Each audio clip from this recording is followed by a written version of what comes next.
ярилцъя. За сүүлийн үед ер нь хүмүүс хиймэл оюун гэхээр ойлголтууд бол янз янз байгаа. Хөвчлэн бол одоо баг зэрэг одоо ойлгохгүй тэгээд одоо бүх ажлыг хөнгөвчлөөд одоо хүмүүсийн ажлын байр яах вэ гэж гэдэг юм ерөнхийдөө жоохон сөрөг гэх юм уу талтай байгаа. Тэгэхээр хиймэл оюуны талаар бид нэр ойлголтоо сайжруулах юм бол бас тийм одоо бидний амьдралд хэрэгцээтэй зүйл гэдгийг нь бол ойлгохоор байгаа маа. За өнөөдөр бүгдээрээ хиймэл оюун гэдэг нь юу гэсэн үг юм дотроо хідэн төрөл байдیں۔ За бидний мэдж байгаа бол хамгийн энгийнээр бол бид робот гэхээр бол хиймэл оюунаар ажилладаг гэж бол ойлгодог. Гэхдээ эдгээр нь бол яг ингээд өгсөн даалгаврын дагуу л ажилладаг юм машинууд одоо сайн бидний хамгийн ойрхон ойлгохоор жишээ гэх юм бол одоо үйлдвэрүүд байдаг шүү дээ. Автоматжуулсан үйлдвэрүүд одоо лазерлсан хүнсний бүтээгдэхүүн үйлдвэрлэдэг ч юм уу те савлдаг. Эдгээр эсвэл одоо Toyota машин үйлдвэрлэдэг автомат үйлдвэр бол тэр чигээр ингээ автоматсан. Одоо ийм төрлийн robotics буюу робот төхөөрөмжүүдэд бол ашигладаг.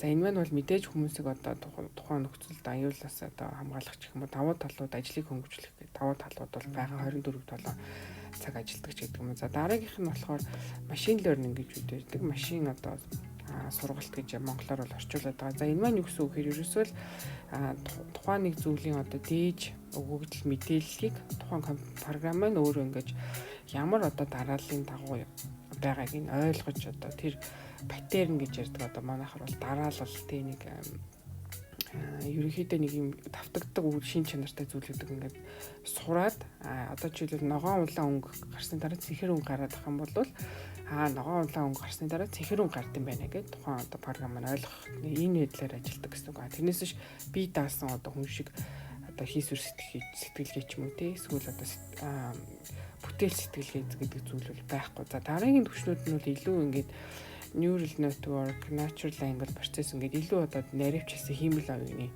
одоо шат руу явж байгаа. Энэ маань юу гэсэн үг хэрэг нь бол одоо компьютерийн одоо ажиллаж байгаа зарчмыг л одоо хүний оюун тарих одоо ажилтгтай адилхан ингээд байдлаар загварчилж хийж байгаа. Тэрнээс биш яг төрний илтгэгчлэн ямар нэгэн бие дааж одоо шийдвэр гаргаад сэтгэл хөдлөл ч юм уу тийм зүйлүүд мэдрэмж гэх мэт зүйлүүд бол яг энэ түвшин бол байхгүй байгаа. Одоо өнөөдрийн байдлаар бол за тэгээд баримт жишээтэйгэр нь одоо ярилцсан бол бидний амьдралд одоо хэд хэдэн одоо өдөр бүр ашиглагддаг AI буюу хиймэл оюун байл. Та бид нар тэр их анзаардгүй. Жишээлх юм бол YouTube-ыг бол одоо хүн болго ашигладаг болсон тийм 8-аас 80 настай хүн болгон баг. За тэрнээс бага нь ашиглаж байгаа. Тэгвэл YouTube-ийн бид нар санал болгоод байгаа видеонууд ингээд таны үзэж байгаа видеонуудыг чи харж байгаа дараагийн одоо үзэх боломжтой үздэг энэ хүн энэ төрлийн видеог үздэг юм чи ийм төрлийн видеог үзэх юм байна гэж санал болгоод байдаг. Тэгэхээр энэ маань цаана юу ажиллаж байна гэхээр ерөөсөө хиймэл оюун ухаан маань ажилладаг байгаа гэсэн. За энэтэй адилхан зарчмаар бол Google Translate гэдэг бид нэр орчуулгын програм ашигладаг. Spotify гэдэг дуу хөгжим, Facebook дээр гарч ирж байгаа мэдээллүүд ягаад зарим хүмүүс ингээд байнга асуудалтай мэдээлэл уншаад байдаг. Тэгээд тэрийг ингээ гаргаад ирээд байдаг гэхээр нүгэл таны сонирхож байгаа, таны лайк дарж байгаа зүйлийг чинь тухайн програмаас сураад ажиллаад байгаа л гэсэн үг. За дараагийн хэсэг зүйл бол бид нар бол бас худалдан авалт бидний одоо юм худалдаж авах гэж байгаа тэр үзэл бодолд маань одоо AI нөлөөлж байгаа. Одоо таад анзаарсан бол Facebook дээр ингээд таны авъя гэж бодож исэн зүйлээ байж гараад ирдэг те хин нэг хилцсэн юм шиг. Тэр маань юу гэсэн үг вэ? Яг түрүүний хэлдэг таны хийж байгаа үйлдэлүүдийг чинь анзаараад за ийм төрлийн одоо зүйл сонирхдаг хүмүүс маань ийм зүйлийг худалдан авдаг гэсэн одоо статистик мэдээлэл төр үндэслэл гаргаж ирээ санал болгоод байдаг. Эсвэл та хэзээ нэгэн цагт тэрийг лайк хийсэн ч юм уу те хэзээ нэгэн цагт Google-аар хайцсан ч юм уу.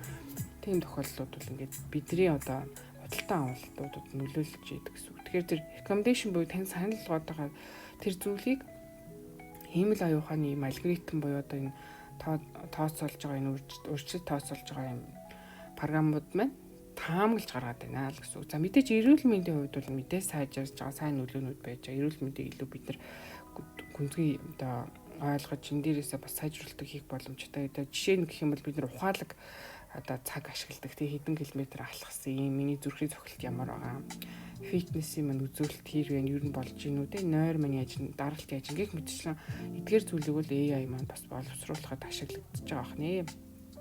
За мэдээж өдөр болго бид нар ашигладаг зураг, видеод за тэгээ дуу хоолой таних системүүд байна те iPhone утсан дээр идэг Face ID хүртэл ингээд AI ажиллаж байгаа.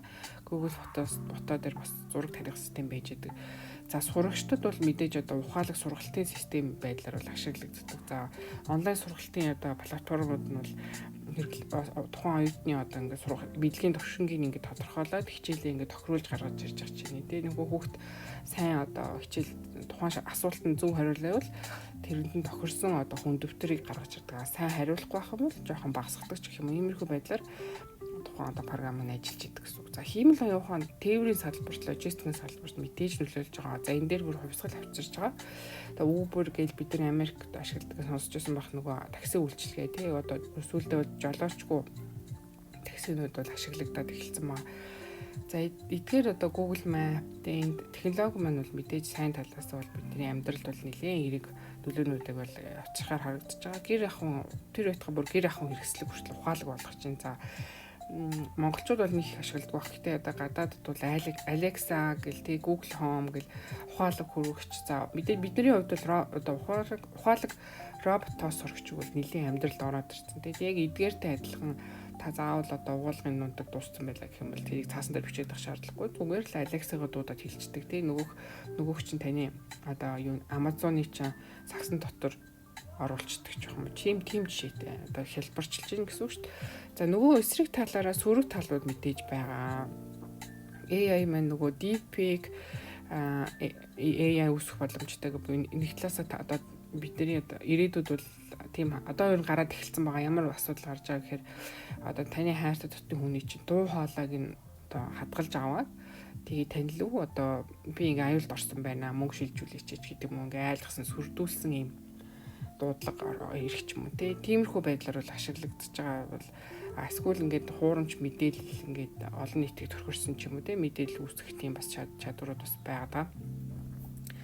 За хиймэл оюуханаас бид нар бол өөрсдөө сэтгэл зүйн одоо дэмжлэг авах боломж бол бүрдээд байгаа. Энэ дээр бол одоо сэтгэл зүйн дэмжлэг үзүүлдэг янз бүрийн аппликейшнүүд, чатботууд нэг гараад ирсэн тий.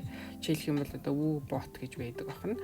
За тэгээд 25 оноос эхлээд ер нь олон улсын одоо энэ хиймэл оюухантай холбоотой хууль, ёс зүйтэй холбоотой бодлогыг бол боловсруулж байгаа. Тэр дүндээ одоо Европын холбоо бол энэ дээр бол маш төлхөө ажиллаж байгаа. Тэгээд олон асуудлуудыг бол авч хэлцэж байгаа юм билээ. За энэ нь мэдээж хүний эрх, нууцлал, за хариуцлага дээрээс нь оюуны өмч гэдэг зүйлүүд бас яригч. Сүүлд нь мэдээ гарсан байсан нөгөө ашиглаад хийсэн одоо кино бүтээлийг одоо Оскарын шагналд бас нэр дэвшүүлж болно гэд ийм бас жишээ гарсан байсан. За тэгээ өөр бас нэг өөр төрлийн баримтууд дурдах юм бол ер нь 2030 он гэхэд нийтдээ ингээд дэлхийд даяар 800 сая ажлын байрыг AI орлуулж болзошгүй гэсэн ийм тооцооллыг бол одоо дэлхийд алдартай McKinsey Global Institute гэдэг газраас бол ийм судалгаа гаргасан. Гэхдээ энэ маань нөгөө талаараа AI шин төрлийн 97 сая ажлын байрыг бий болгож байгаа гэж дэлхийн одоо эдийн засгийн форумд бол мэдээсэн байгаа. За энэ маань бол зарим хүмүүсийн хувьд бол маш их юм нөгөө сэтгэл зовнилтын зүйлүүдийг бол бий болгож байгаа. Зарим ажлын хувьд бол яалтчгүй автоматчж байгаа. Одоо жишээлбэл хуульч гэх юм бол хууль бол ингээд ямар зүйл анги дээр нийцэхгүй байх гэдгийг л хүн ингээд чэйжлээд ингээд ерөөхдөө бол ажилдаг бол одоо тэрийг автоматжуулчих юм бол нөгөө хиймэл оюуханаас асууж болж байна. Би ийм асуудал тарьсан. Энэ хүн ийм асуудал тарьсан байлаа гэхэд энэ хүн хуулийн одоо ямар хэдвэр одоо зүйлийг зөрчиж гинэ ч гэдэг юм. Энийг бол бүрэн автоматжуулах боломжтой. Тэгэхээр бүрэн автоматжуулах боломжтой ажлын байрууд л ер нь автоматжуулагдаад гэхдээ цоо шинэ хүний одоо нарийн ур чадвар сайс чарц ажлын байрууд бол хэвээрээ байна. Улам ингээ өөр төрлийн ажлын байрууд юм гэдэг нь. За Монголд бол ингээ хамгийн ойрхон жишээ бол байгаа шүү дээ тий. Одоо хаан банк байна, голомт банк байна ингээд AI ажилдаг чатботууд буюу ингээ чатлж болдог юм.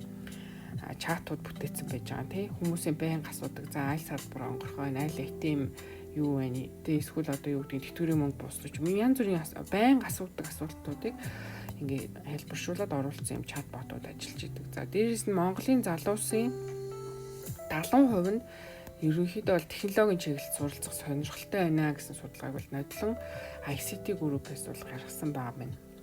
За энэ маань бол нэлээд сонирхолтой. Яг тэгэхээр Монгол бол нэлээд залуу одоо хүмүүстэй үндэстэн. Тэр ч утгаараа залуучууд маань ер нь дэлхийн чиг хандлагаа дагаад ер нь бол технологид айгүй сонирхолтой байна гэсэн юм судалгаа байгаа. За энэ маань бас нөгөө талаас бид нар хиймэл оюун ухааныг эртгэн шиг ингээд амьдрал ахуйдаа ашиглах юм бол энэ маань тэрүүг өсөөсөөгөө бид нар ирээдүйд ингээд нэгт холбоотой болж ирж байгаа. За тэгээ ер нь бол хиймэл оюуханаар бид нар юуг хамгийн түрүүнд ингээд автоматжуулж болдгиймээ гэх юм бол давтагддаг тодорхой дүрмтэй ингээ ажлууд орно. Жишээлбэл түрүү ярьсан хуульч байж болно, кассын ажил байж болно, эсвэл дата ингээ гараараа шивж оруулдаг ажил ч юм уу. Эдгээрийг бол бүрэн автоматжуулах боломжтой байдаг. За тэгээ Монголын одоо зарим аймагт бол хиймэл оюуханыг ашиглаад мал тооллогын системийг ингээ туршаад эхэлсэн байна. Энэ маань болохоор цаанаа бол GPS буюу одоо байршил тогтоодог систем байгаа тий. За тэгээ хиймэл оюуны хоёрыг хамтд нь хослуулж ашиглаад мал тооллын бүртгэлийг ингээ хийж байна. За өөр тэгээ хиймэл оюухан бүхий одоо системийг хэрэглээ бол Монголын боловсролын салбартжуулаад эзний нэвтрээд эхэлсэн одоо жишээлбэл ухаалаг сая шалгалтын систем байж байна. Онлайн тестинг дүн одоо гаргаж ирдэг систем байна. За тэгээ 25 оноос энэ оноос ер нь Монголын ихтэй сургуулиудын 30% нь өөрсдөө AI чиглэлийн одоо хөтөлбөртэй болсон. За шүтээс мөс хүмүүлэх сургууль зэргийг одоо хэлж болж байна. За тэгэхээр ер нь бол AI бол нэлээд одоо ирээдүйтэй болж ирж байна л гэсэн үг. За AI бол бас ер нь бол мэдээлэл суурилсан шийдвэр гаргалт хамгийн одоо чухал ур чадвар болж байгаа.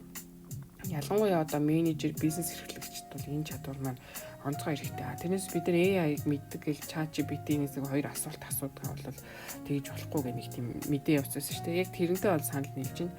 Энэ AI хиймэл оюухан бидний амьдралд яг яаж нөлөөлж байгаа гэдгийг нэгдүгээр аягүй сайн ойлгоод хоёрдугаарт хэрэглээ болгож авах нь бол аягүй чухал одоо. За тэгээ хиймэл оюухан бол зөвхөн техник биш дээ. Энэний цаана бол ёс зүй, хүний эрхийн асуудал бас хүндэгддэг гэдгийг бас бид нэр байнга санаж явах хэрэгтэй. За тэгээд хиймэл оюуханаар буруу шийдвэр гаргавал ер нь хэнийг хариуцлага татах вэ гэдэг нь одоогийн байдлаар ер нь хамгийн том асуултын тэмдэг байна. За тэгэхээр энэ дээр бол удахгүй их хичээлээс бол хууль бол дэлхийд даяар хэрэгжээд гарч байгаа гэж харж байгаа. За тэгээд AI-ийн талаар одоо өөр сонирхолтой мэдээлэл байх юм бол дараагийн дугаарт хамтдаа ярилцъя.